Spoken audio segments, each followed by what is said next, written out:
ঘন কুয়াশার কারণে রাজধানী ঢাকা সহ সারা দেশে দিনের তাপমাত্রা কমেছে। আগামী 2-3 দিনে তাপমাত্রা আরও কমে কনকনে ঠান্ডা অনুভূত হবে বলে জানিয়েছে আবহাওয়া অফিস।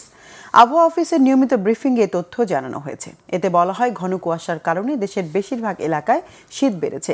রাজধানীতে আজ শীতের পারদ নেমেছে 14 ডিগ্রি সেলসিয়াসে। তবে সারা দেশে রাতের তাপমাত্রা আজও স্বাভাবিক থাকবে।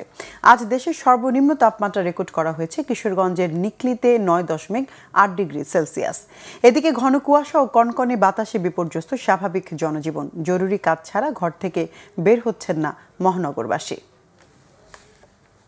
ছিল আপনার 20 ডিগ্রির মতো দুপুর 12টায়, আজকে সেটা নেমে এসেছে 16 ডিগ্রি। অর্থাৎ দিনের তাপমাত্রা গতকাল থেকে আজকে কমে গেছে। শুধু ঢাকা না, মোটামুটি সারা বাংলাদেশে আজকে দিনের তাপমাত্রা কম রয়েছে। এই জন্যে আপনার শীতের তীব্রতা এটা বেশি অনুভব হবে। এবং এই যে ঘন কুয়াশা গত 3-4 দিন থেকে যে শুরু হয়েছে, এটা মনে হয় আগামী আরও 2 থেকে 3 দিন এটা কম বেশি কন্টিনিউ করবে।